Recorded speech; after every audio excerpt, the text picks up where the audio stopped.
There's a specific kind of silence that lives inside a home when everything seems normal. It's not empty. It's earned. It's the quiet that follows routine. After dinner. After responsibilities. After another day of doing what needs to be done so life keeps moving forward.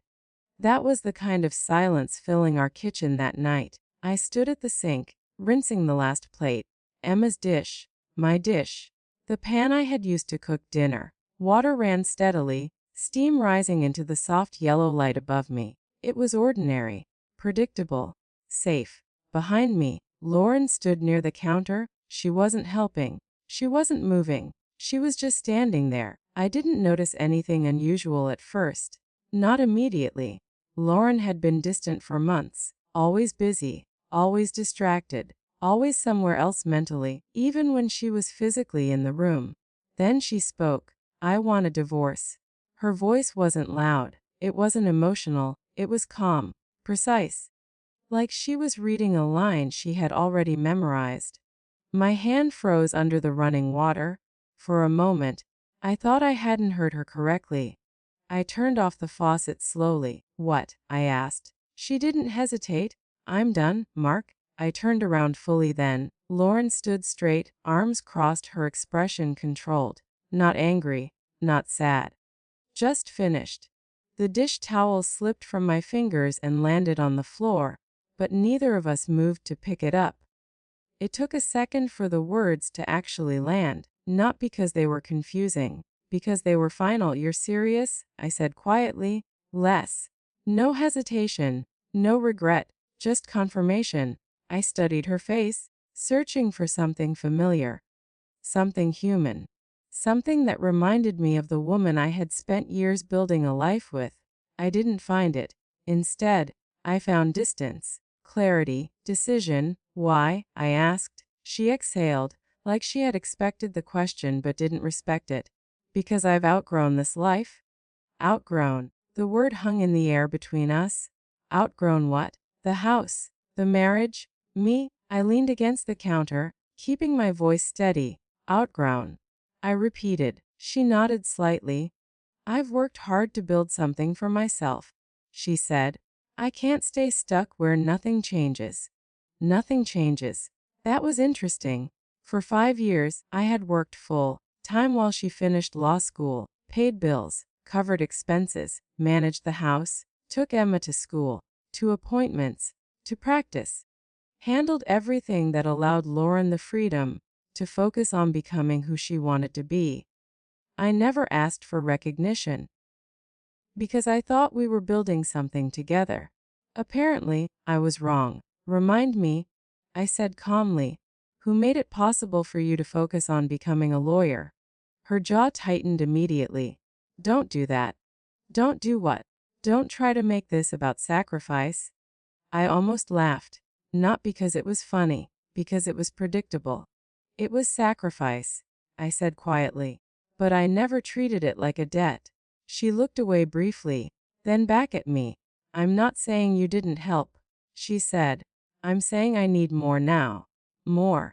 That word again. More money, more status, more image, more than me. I nodded slowly. So this is about lifestyle. It's about growth. No, I replied calmly. It's about perception. Her eyes narrowed slightly. You wouldn't understand. That was new. For years, I had been the foundation of her stability. The reliable one. The one who showed up. The one who handled problems quietly without needing attention. Now, suddenly, I was someone who couldn't understand. Funny how fast perspective changes when someone no longer needs you. What about Emma? I asked. That question shifted something. Not much, but enough. Lauren straightened. She'll stay with me. It wasn't a discussion. It was a declaration. She needs consistency. Lauren continued. She'll have better opportunities with me. Opportunities. Not comfort, not love, opportunities. What exactly do you think I've been providing? I asked quietly. Lauren didn't answer directly. She didn't need to. Her silence said everything. She saw herself as the upgrade, and me as the past. I bent down, picked up the dish towel, and folded it carefully. Not because it mattered, because control mattered. If I lost control of myself in that moment, I would lose something more important than the marriage. I would lose position. I'm still her father, I said calmly. Lauren tilted her head slightly. No one is saying you're not. But the tone implied limitation, reduced role, reduced importance, reduced authority. It wasn't spoken directly, but it was understood. She believed she had already won, that the outcome was inevitable, that my reaction would follow the script she had written in her head: anger, begging negotiation, collapse. Instead, I nodded once. Okay, I said. Her expression flickered. She hadn't expected that. Okay? She repeated. I understand. She watched me carefully, trying to read something beneath the surface. But there was nothing to read, because I wasn't reacting emotionally anymore. I was observing, and observation is where strategy begins. She turned away first. Conversation over. Decision delivered. She walked out of the kitchen without looking back. I stayed there for a long time after she left. Not because I was broken, because I was recalibrating. Pain is loud at first, but clarity is quiet, and clarity had already started replacing shock. The next morning, I didn't argue. I didn't confront her. I didn't try to change her mind, because you can't negotiate with someone who has already rewritten the narrative in their own head. Instead, I focused on what mattered: Emma, protection, stability, preparation. Later that day, I sent Lauren a message, one sentence. We keep things respectful when it comes to Emma. Her response came quickly. You don't make rules anymore. I read the message twice. Then I smiled, not because it was funny, because it was revealing. Lauren thought authority came from position, from income, from status. She didn't understand something fundamental. Authority comes from responsibility. And I had never stopped being responsible. She just hadn't realized it yet. That night, after Emma went to sleep, I sat alone at the kitchen table, notebook open, calculator beside me, not because I was afraid, because I was planning. Every decision from this moment forward had to serve one purpose: protecting my daughter, not emotionally, structurally, financially, legally, completely. Lauren believed she had already stepped into her new life. She believed I would remain exactly where she left me. Predictable, passive, contained. She didn't realize something had already changed. I wasn't standing still anymore. I was moving quietly. And the quietest movements are the ones people never see coming. What Lauren didn't realize was that within weeks, the power she thought she had secured would begin slipping through her hands, and it would start with a single meeting in her own law office. A week later, Lauren asked me to meet her at her office downtown. She didn't phrase it like a request. She phrased it like logistics. We should finalize everything, she said over the phone. It'll be easier. Easier. That word again. Nothing about this was easy. But to Lauren, this wasn't emotional anymore. It was administrative. A process. A transition from one version of her life to another. I agreed to meet her, not because I trusted her, because I needed to see exactly how she intended to position herself and me. Her office building was exactly what you'd expect from someone who had spent the last 5 years reinventing themselves. Glass walls, clean lines, quiet confidence built into architecture. People walked through the lobby with urgency, polished shoes, focused expressions, everyone moving toward something that validated their importance. I stood out, work boots, calloused hands, simplicity, and I didn't care, because I knew something they didn't. Real stability isn't built on appearances. It's built on endurance. Lauren was already seated when I walked into the conference room. She didn't stand. She didn't smile.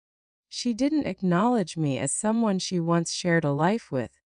She acknowledged me like an appointment she needed to complete. Beside her sat a man in his mid-30s, clean haircut, expensive watch, soft posture. He stood and extended his hand. Mark, I'm Daniel Mercer. I'll be helping finalize the separation agreement. His grip was polite, professional, careful. I nodded once and sat down across from them. Lauren crossed her legs, leaning back slightly, relaxed, confident. This was her environment, her territory, her advantage. Daniel slid a folder across the table. This document outlines custody arrangements, financial responsibilities, and asset division, he said smoothly. I didn't touch it immediately. Instead, I looked at Lauren. She watched me with something that almost resembled amusement. Like she was waiting for resistance, waiting for emotion, waiting for weakness. I opened the folder and began reading. Carefully, every word, every clause, every implication. Silence filled the room as the seconds stretched into minutes. Lauren shifted slightly. You don't need to analyze every detail, she said casually. It's standard. I didn't look up. I don't sign things I haven't fully understood. Daniel gave a small approving nod, but Lauren's expression tightened. She wasn't used to being questioned anymore. She was used to being agreed with. Finally, I reached the section that mattered most. Custody. Emma would reside primarily with Lauren. Visitation outlined, structured, limited, defined, controlled. I looked up. Explain this part, I said calmly. Daniel leaned forward slightly. This establishes Lauren as the primary residential parent, he said. You'll maintain scheduled parenting time. Parenting time, not parenting responsibility. Time, like access, like permission. Lauren leaned forward slightly, her voice calm but firm. It makes sense, she said. My schedule is more stable now. I can provide consistency. I met her eyes. I've always provided consistency. She didn't respond, because she couldn't argue with truth. Instead, she changed angles. You work long hours, she said. You travel. Your income fluctuates. I nodded. All true. She relaxed slightly, thinking I was conceding. Then I finished, and I've still shown up every single time Emma needed me. Her jaw tightened again. Daniel cleared his throat gently. The goal here is to create stability for Emma, he said carefully.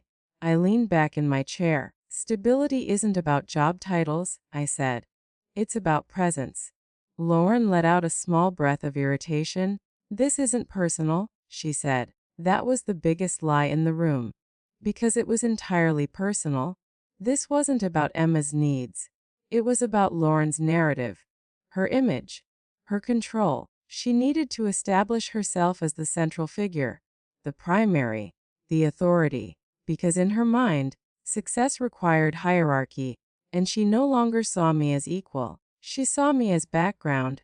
I returned my attention to the document, financial support, structured payments, direct transfers, predictable flow. She wanted financial structure she controlled, predictable income she supervised, position she commanded. I understood it now, completely. This wasn't about removing me from Emma's life. It was about reducing my influence, reducing my leverage, reducing my authority. Lauren spoke again. This doesn't have to be difficult. I looked at her calmly. I'm not making it difficult. She tilted her head slightly. Then sign it. Simple, direct, confident. She believed inevitability was on her side. She believed she had already secured the outcome. I picked up the pen. Not because I agreed with her, because I understood something she didn't.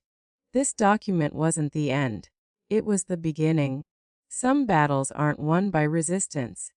They're won by positioning. I signed. Lauren's shoulders relaxed almost instantly.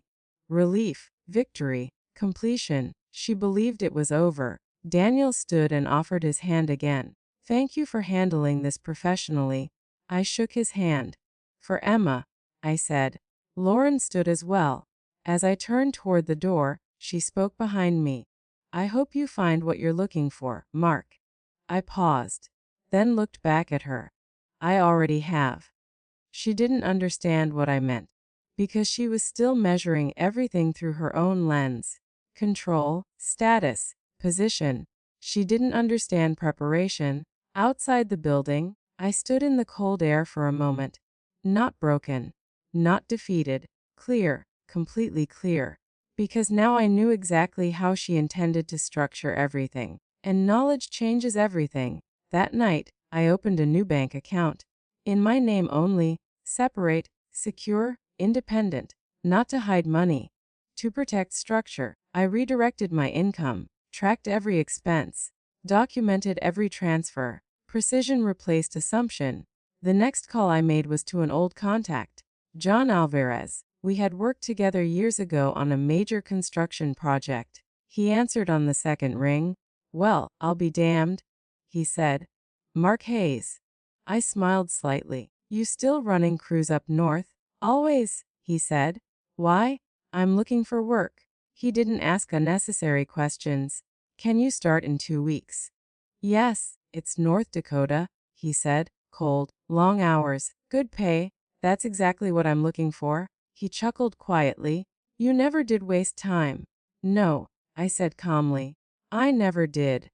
After the call ended, I sat there for a long time, not thinking about Lauren, thinking about Emma. Because everything I did from this point forward was for her future, not my pride, not revenge, protection. Lauren believed signing that agreement had secured her control. She believed distance would weaken my influence. She believed time would reduce my presence. She didn't realize something critical. Distance doesn't weaken disciplined people. It strengthens them, because distance removes distraction, and distraction is where people lose leverage. 2 days later, I told Lauren about the job. Her reaction was immediate. "You're leaving." Her voice carried something new, concern. Not emotional concern, strategic concern. "I'm taking a contract," I said calmly. "That's convenient," she replied sharply. "For who?" "For you," she said. "You'll send money and disappear?" I didn't react. "I don't disappear." Silence stretched between us. She didn't believe me, because she didn't understand me anymore. She thought she had already defined the outcome. She didn't realize the outcome hadn't even started yet. Because 3 weeks after I left, Emma would send me a message late at night. And what she showed me would change everything. North Dakota doesn't ease you into anything. It hits you immediately. The cold isn't just temperature. It's pressure. It presses against your skin, your lungs, your patience. The wind doesn't blow. It cuts. And the days don't shorten because you're tired. They keep going, demanding the same effort whether you're ready or not. That's why I chose it. Because harsh environments simplify things. They strip away distractions. They force clarity. Work started before sunrise. Steel, concrete, machinery, precision. Long hours where your mind focused on what was in front of you, not what was behind you. At the end of each day, I returned to a small rented room. Plain, quiet, functional. Every night, at exactly the same time I called Emma. Consistency mattered more now than ever. The first few calls were normal. School, homework, friends, surface level conversations that sounded safe. But I listened beyond her words. Because silence says more than speech. About 3 weeks in, I noticed something. Her pauses were longer, her energy lower, not dramatic, subtle, but real. One night I called, and she answered after the third ring. "Hey, kid." "Hey, Dad." Her voice carried fatigue. "How was school?" "Fine." That word again. Fine. The most dangerous word in parenting, because it hides truth. "What made it fine?" I asked calmly. She hesitated. "I got through it." Got through it. Not enjoyed it. Not liked it. Endured it. I leaned back against the wall, staring at the ceiling. "What's going on?" "Nothing," she said quickly.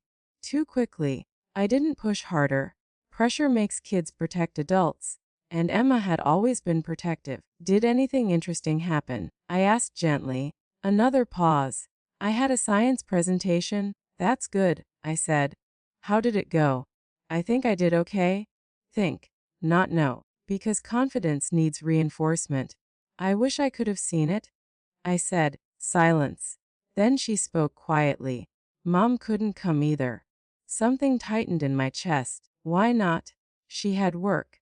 Of course she did. Work had become Lauren's universal explanation. Work explained absence. Work justified distance. Work replaced presence. But Emma didn't complain. She explained.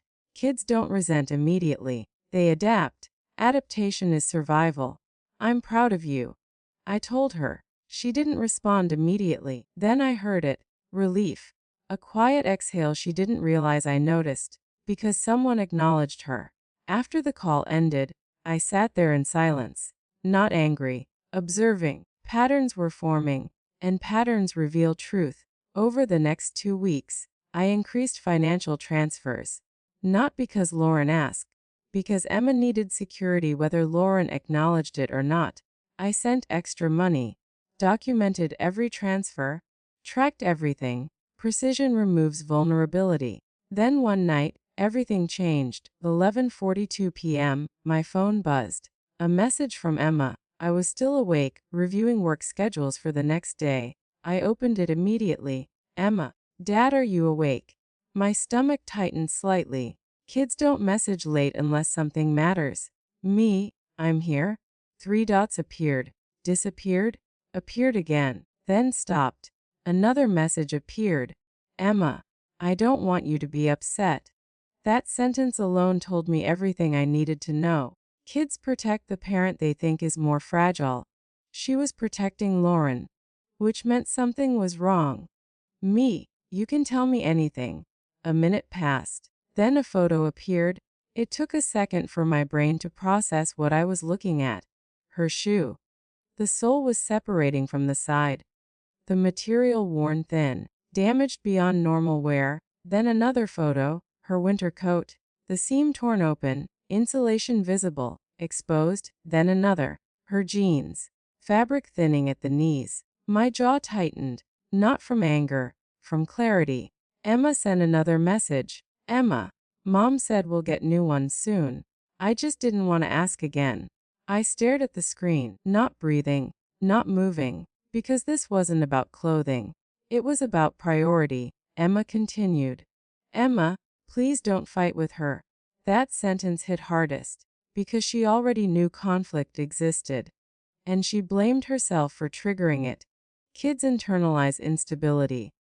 They carry emotional weight they never asked for. I responded immediately. Meh, you did nothing wrong. Stay right here. I opened a shopping app, ordered new shoes, new coat, new clothes, expedited shipping, no hesitation, no delay. Needs aren't negotiable. They're addressed immediately. I sent her confirmation. Me, it's handled. Her response came quickly. Emma, thank you, Dad. Then another message. Emma, I didn't want to bother Mom. I stared at those words.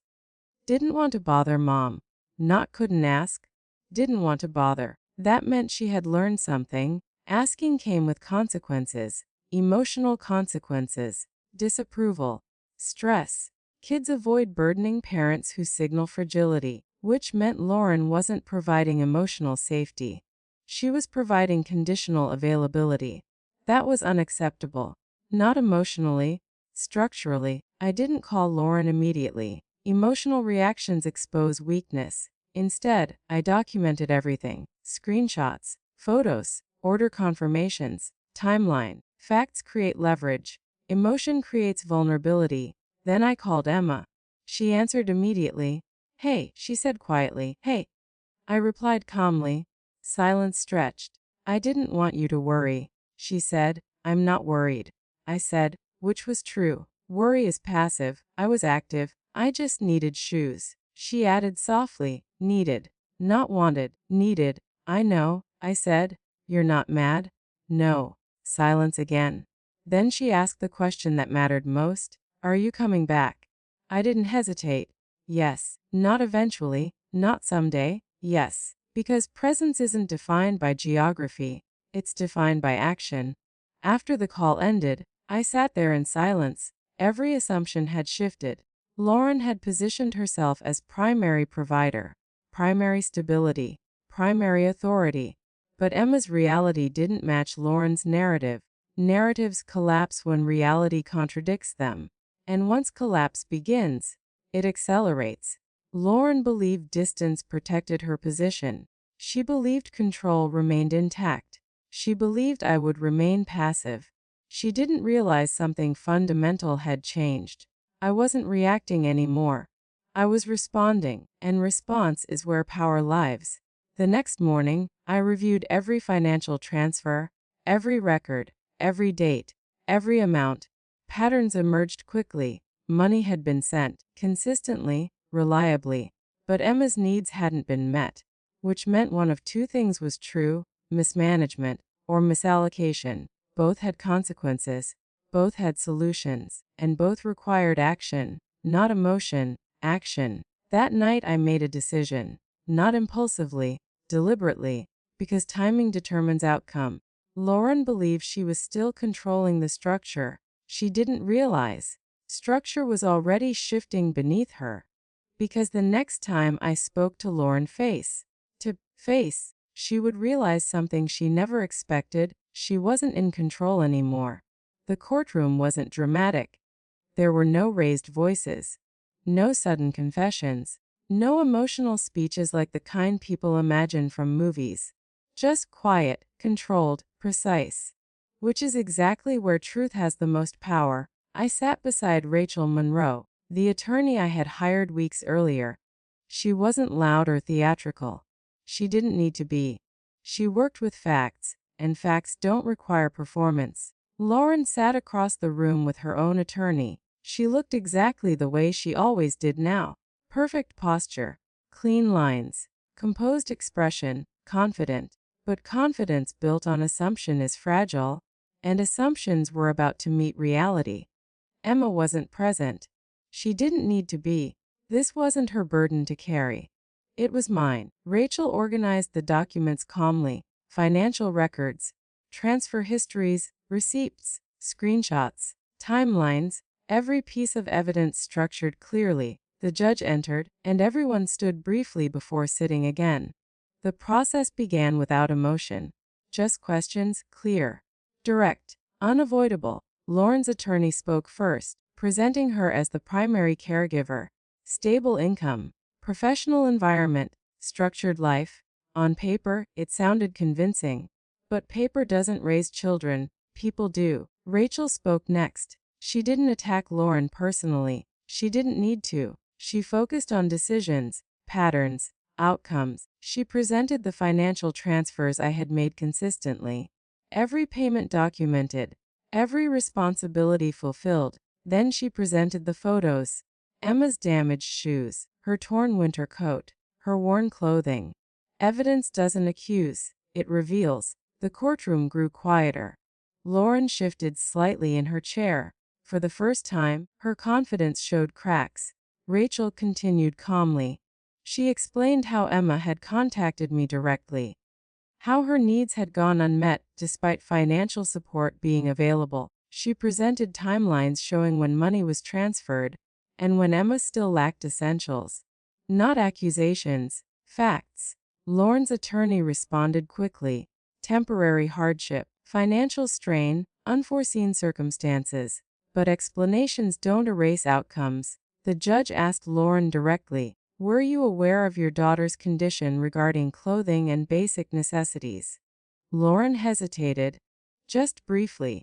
But hesitation matters. "I intended to replace those items," she said. Intended, not did. Intention doesn't provide warmth, action does. The judge nodded slowly, not emotional, not judgmental, just observing. Rachel presented one final point: consistency. My consistent involvement, my consistent financial support, my consistent communication with Emma. Presence isn't measured by proximity. It's measured by reliability. The room fell silent again, because there was nothing left to explain, only decisions left to make. The hearing ended without announcement. The decision would come later. Outside the courtroom, Lauren approached me. Her expression was controlled, but her eyes carried something new: uncertainty. "You didn't have to do this," she said quietly. I met her gaze calmly. "Yes," I replied. "I did." She crossed her arms slightly. "You're trying to take her away from me?" No, I said. I'm trying to protect her. She didn't respond, because deep down, she understood the difference. A week later, the decision arrived. Emma would live with me full time. Lauren would have structured visitation, not elimination, accountability, balance, structure, not punishment, protection. When I told Emma, she didn't react dramatically. She just listened, quietly, carefully. So I'll live with you now? She asked. Less. She nodded slowly, not overwhelmed, not confused, relieved. Because stability isn't loud, it's calm. She moved in gradually, clothes in drawers, books on shelves, shoes by the door, normal things, simple things, important things. The first night she stayed, I noticed something. She slept deeply, peacefully. Kids don't sleep peacefully when they feel unstable. Sleep reveals security. Over the following weeks, routines formed naturally: school, dinner, homework, conversation, normal life. The kind of life she had deserved all along. Lauren remained part of her life. Visitation happened, structured, predictable, defined. She showed up more consistently now, because structure removes ambiguity. It removes avoidance. It creates accountability. Months passed. Emma smiled more. She laughed more. She invited friends over. She stopped apologizing for needing things. That was the biggest change. She stopped apologizing. Because kids apologize when they feel like burdens. She no longer felt like one. Work stabilized too. The North Dakota contract led to better opportunities closer to home. Better pay, better hours.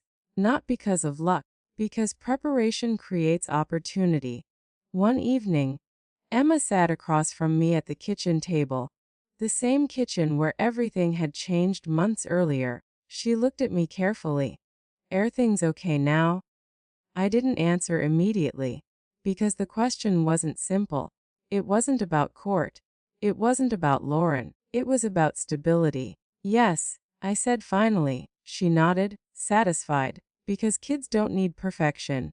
They need reliability. Lauren and I spoke occasionally, only when necessary. No hostility, no friendship, just distance. Defined, respectful, controlled. One afternoon, after dropping Emma off, Lauren paused near her car. She looked at me. You really think you did the right thing? I didn't hesitate. Les? She studied me for a moment, then nodded slightly. Not agreement, acceptance. Because deep down, she knew the truth. This had never been about winning. It had been about responsibility. After she left, Emma walked inside ahead of me. She didn't look back, not because she didn't care, because she felt secure enough not to worry. That's what stability does. It removes fear. It replaces uncertainty with trust. Life moved forward, quietly, steadily, and in the end, I realized something important. Strength isn't loud. It isn't dramatic. It doesn't demand attention. Real strength is consistency. It's showing up. It's protecting what matters without needing recognition. Lauren thought success meant moving forward without looking back. She didn't realize something simpler. Success isn't measured by what you leave behind. It's measured by what stays standing, because you never stopped holding it up. And Emma stayed standing, because I never stopped being her father.